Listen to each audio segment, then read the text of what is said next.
మీ business ఏదైనా మీ ఊర్లో promotion చేయాలంటే అది సుమన్ టీవీతోనే సాధ్యం. ఇప్పుడే సంప్రదించండి. చిన్న చిన్న మనస్పర్ధలకి, చిన్న చిన్న క్షణిక ఆవేశాలకి నేటి యువత అర్ధాంతరంగా వారి తనువును చాలిస్తూ ఉన్నారు. ఈరోజు విశాఖలో జరిగిన ఒక సంఘటన దీనికి ఒక ఉదాహరణ.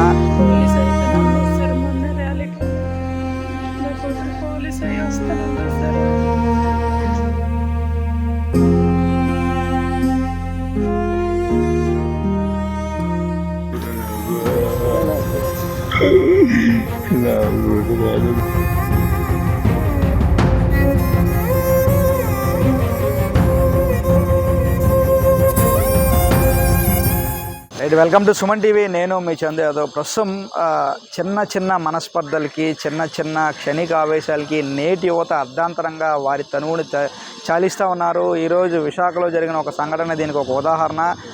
పోలీస్ ఆఫీసర్ అవుతుందని చెప్పి తల్లిదండ్రులు మంచిగా పెంచి అన్ని పోలీస్ అవ్వాలని చెప్పి ట్రైనింగ్ కూడా ఇప్పించారు. పోలీస్ అవి అందరినీ రేపొద్దున సమాజాన్ని రక్షిస్తుంది అనుకున్న అమ్మాయి కేవలం పక్కింటి వారు చేసిన ఏదైతే ఉందో నలుగురిలో నిందించడం వల్ల, తన చేయని తప్పుకు నిందించడం వల్ల ఈరోజు తనువు తాలించింది. దీనికి సంబంధించి అసలు ఏం జరిగిందో, ఎట్లా జరిగింది, ఈరోజు పోలీస్ అవుతానన్న అమ్మాయి ఎందుకు ఊరి వేసుకొని చనిపోవాల్సి వచ్చిందో ఆ కుటుంబ సభ్యులను అడిగి తెలుసుకునే ప్రయత్నం చేద్దాం. ఏటో మాకు తెలియదు సార్. ఏ టైం మా ఇంటి దగ్గర నుంచి వచ్చింది సార్ ఇక్కడికి. నాకు ఆరోగ్యం బాగాలేకపోతే ఆపరేషన్ చేయిస్తాను అన్నది. వచ్చి శనివారం వస్తానమ్మా. ఈ లోపల ఇలా తెలిసింది సార్. అంతే సార్. భవానీ సార్. దానికోసం ఎక్కడ ఇంకా బ్యాడ్ నేమ్ లేదు సార్. పోలీస్ అయితే అన్నది సార్. మొన్న ర్యాలీకి వెళ్ళి నా కూతురు పోలీస్ అయ్యి వస్తానన్నది సార్. నా కూతురు పోలీస్ అయ్యి వస్తానన్నది సార్. ర్యాలీకి వెళ్ళింది సార్. విజయనగరం ర్యాలీలో కూడా పాస్ అయింది సార్ నా కూతురు.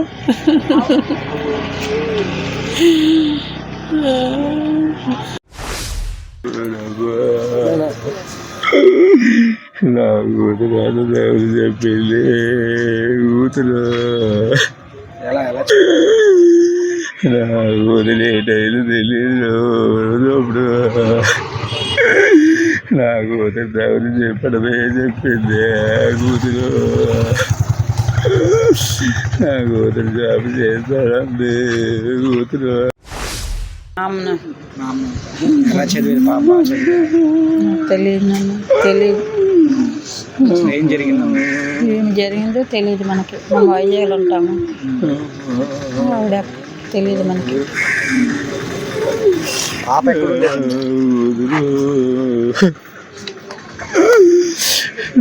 కూతురు చచ్చిపోయింది. కూతురు అసలు ఏం జరిగిందన్న? ఏం జరిగిందో మాకు తెలియదు సార్ పూర్తిగా. ఏంటంటే మేము సోమవారం సాయంత్రం ఊరు వెళ్ళాం. మాకు అక్కడ వారాలు జరుగుతాయి, వారాలుగానే వెళ్ళాం. మేము అమ్మవార్లు చేస్తారని వెళ్ళాం.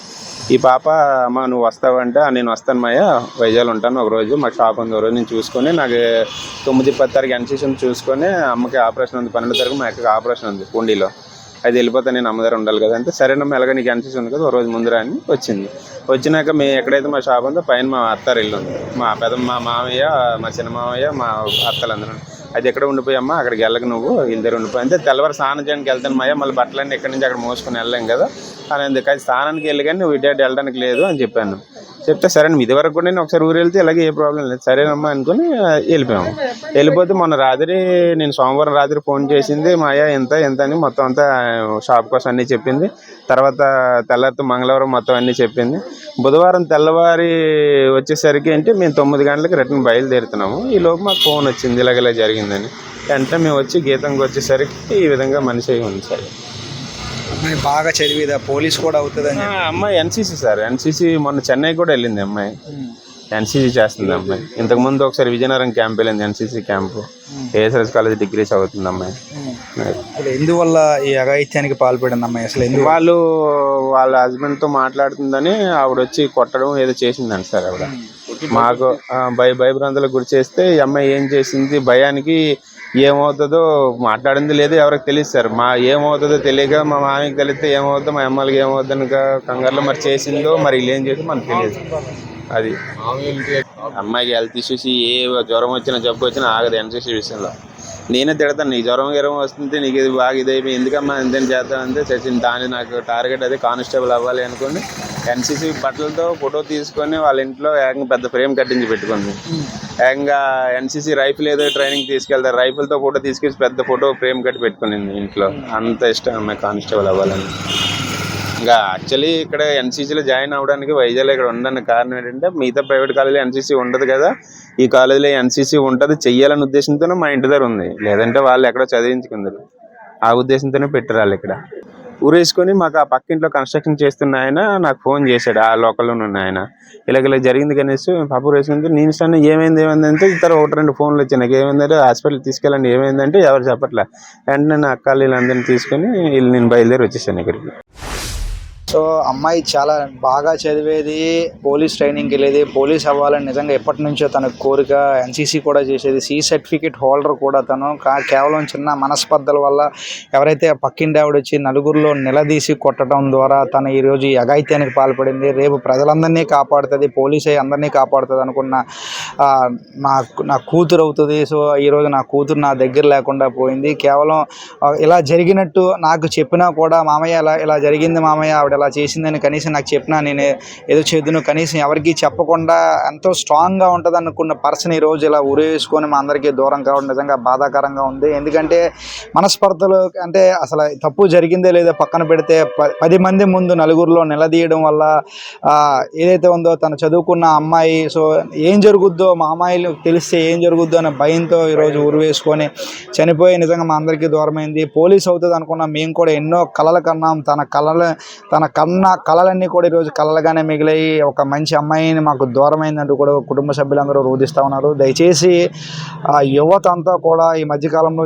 చిన్న విషయాలకు ఆత్మహత్యలు చేసుకుంటున్నారు. నిజంగా మీకు ఏదైనా ప్రాబ్లం వస్తే తల్లిదండ్రులతో మాట్లాడండి, బంధువులతో మాట్లాడండి, ఫ్రెండ్స్తో మాట్లాడండి. అంతేకాని ఎవరికీ చెప్పకుండా మీలో మీరు కుమిలిపోయి మీలో మీరు ఏదైనా డెసిషన్ తీసుకుంటే ఈరోజు కన్న తల్లిదండ్రులకి బంధువులకి అందరికీ కూడా గర్భశోకాన్ని మిగిలిస్తారు. దయచేసి నేటి యువత అంతా కూడా 1-2 సార్లు మీకు ఏమైనా సమస్య వస్తే తల్లిదండ్రులతో కానీ బంధువులతో కానీ ఫ్రెండ్స్తో కానీ షేర్ చేసుకుంటే ఎంత పెద్ద ప్రాబ్లం అయినా మనం అనుకున్న వాళ్ళు అండగా ఉంటే ఆ ప్రాబ్లం మనకు చిన్నగానే కనిపిస్తుంది. ఈ దిశగా ఎవరు కూడా ముందుకు వెళ్ళొద్దు. దయచేసి 1-2 సార్లు ఆలోచించండి. మరిన్ని లేటెస్ట్ అప్డేట్స్ కోసం చూస్తూనే ఉండండి సుమన్ టీవీ. వీడియో జర్నలిస్ట్ రాజుతో చందు, సుమన్ టీవీ, విశాఖపట్నం.